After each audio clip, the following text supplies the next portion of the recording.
I'm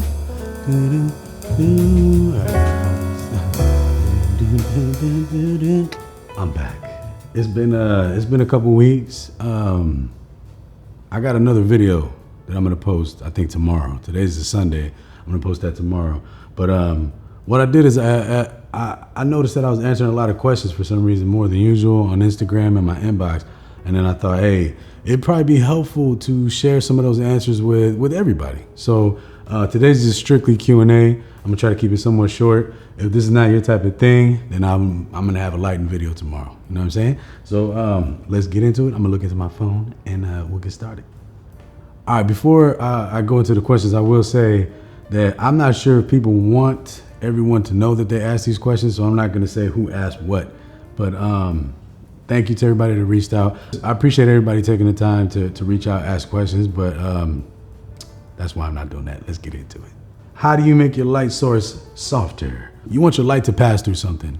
You know, you don't want to just take a hard light and just throw it on somebody's face. Like even right now, it's not super soft, but I'm using the Nova, the Aperture Nova, and that's it's already kind of a soft light, so I didn't have to worry about diffusing it too much. But you want to take a piece of fabric, so you can, the easiest way to do is if you're on a budget is take like a bed sheet or something. You put it well enough away from the light that the light basically hits that and it lights up that entire surface. And what that does is it takes that harder light and it makes it softer because you're spreading the source, How often do you practice your lighting techniques? Every chance I get, I think it's like anything else that you want to do. If you want to be better at something, you gotta practice it as much as possible.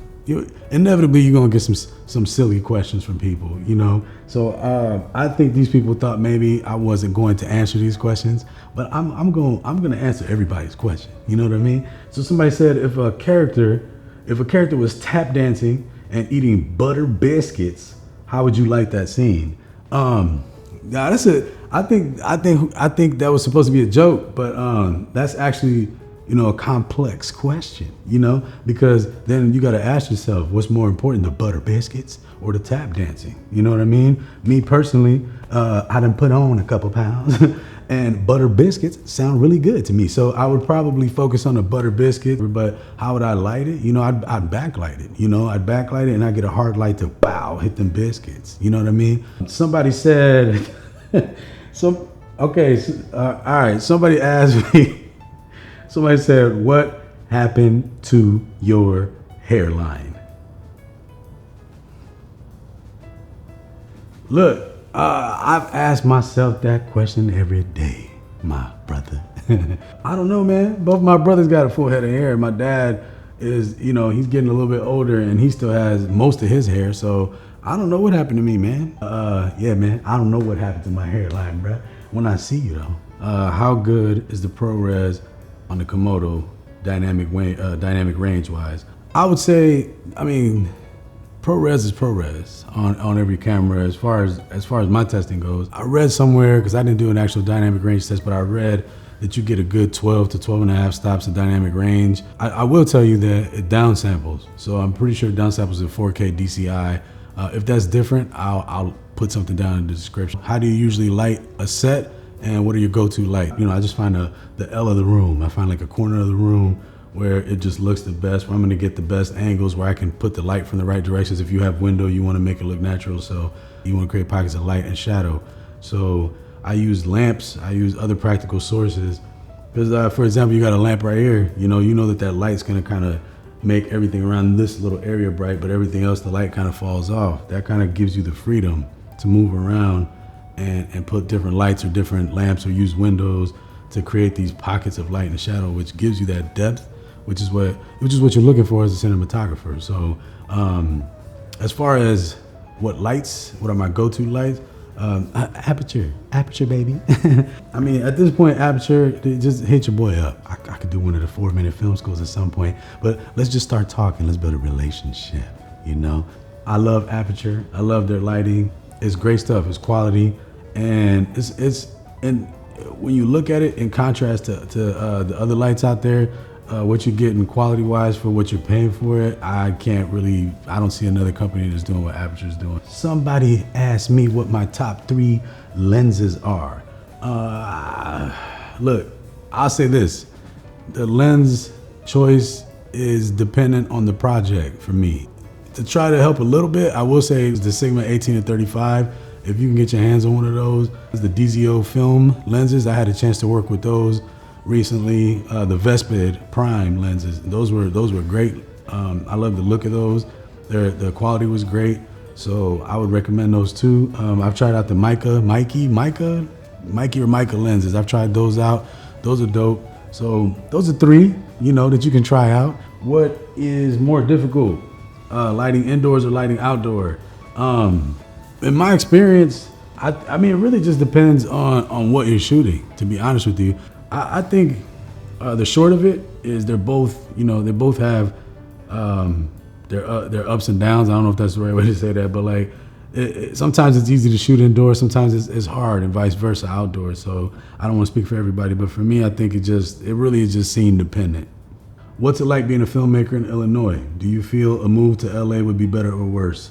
For me, man, I live in a smaller town, a couple hours outside of Chicago right now, and it's harder to get consistent work out here doing what I'm trying to do, which is like a lot of narrative stuff, a lot of, I got to travel to do that. And the combination of having kids and working on projects where people don't have huge budgets, that makes it a little bit harder for me to get consistent work. People are trying to pay a DP for a project, but then I come in and then you got to pay for travel and you got to pay for that kind of stuff. So doing what I do personally, it's a little bit difficult here. I think I would have a little more chance at projects in Atlanta or LA than I do now. But am I thinking about LA or Atlanta? I'm not ruling anything out. I think when the time comes, I'll know whether or not I need to make the move. But right now, I work on a lot of my own projects, and a big reason why I do that is because of what I said. I'm down here, and I don't get a chance to travel to these type of places to make these short films. So that's why I do my own. But I do get a lot of chances to do what I do on the other side of things, which is like work with small businesses and nonprofits and the schools and that kind of stuff. So that's kind of dope. If you want to get stuff done, you'll find a way to get it done. What is a short film that you watched early in your career that you often remember? I can't remember when it was, but I saw this movie called Red Balloon. It's a short film. I think it's like, if I remember, it's probably like 30 minutes long. It's about loneliness, isolation, that type of stuff. But man, it was a French film, and I watch it every year, really.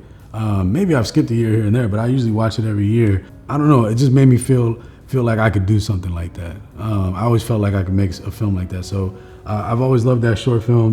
How do you find the persistence to keep working on your craft? Look, I love that question, and the reason I love it is because I think oftentimes, I think we set goals that aren't realistic with what we're really looking for. I've met a lot of people doing what I'm doing where their goal is, I want to be, for example, I want to be an actor, right? But a lot of times, really, if you kind of like match up what they've got going on with what their goal is, a lot of people like the idea of being famous, right? A lot of people like the idea of being known, of winning awards, that kind of stuff. And I'm not making a judgment call on that at all. I'm just saying that, is your goal really to be an actor, or is your goal really to be, to be known, to be famous type of thing? I remember watching an interview one time, I think it was Eddie Murphy, who said that he wanted to be famous, right? And he realized that comedy was what's gonna get him where he wanted to be, which is to be known, to be famous. So I think it was Eddie Murphy. If it wasn't, I'm sorry. But that goes to shows that he kind of knew what he wanted. He knew where he was going, and he made his goal, I want to be known, I want to be famous. And he was like, I'll use whatever vehicle I need to use to get where I'm going. So I think making a realistic goal and being real and true, honest with yourself, and then saying like, I'm gonna do it, no matter what. just starting, just making that decision that you're gonna actually do something, and then just going all in. I think for the most part, you know, if you got the right mentality, like that's enough, you know. Surround yourself with at least a couple good friends, family members that'll encourage you every now and then. But a lot of it has to come from yourself, you know. You gotta believe in yourself, you gotta wanna do it, and just make sure it's something that you really wanna do, something that you love. And I think if you do that, then there's not gonna be anything that can stop you. That wraps up the Q&A. If you like this, not only should you like, comment, subscribe, share, blah, blah, blah, blah, blah. Not only should you do that, let me know if you want me to do this. Obviously, we don't have to do this all the time, but like maybe once every blue moon, we can do some Q&As or something like that, or we could do a live. I haven't done one of those before. So if that's something you're interested in, let me know. I mean, look, I'm gonna do my best to go back to doing this weekly thing. I'm gonna come up with a schedule. And I got a couple videos already prepped. I got one for tomorrow. I got a short film I'm gonna share with you guys soon. And but yeah, just let me know what you guys think. Let me know what you'd like to see. And I'll check y'all out next time.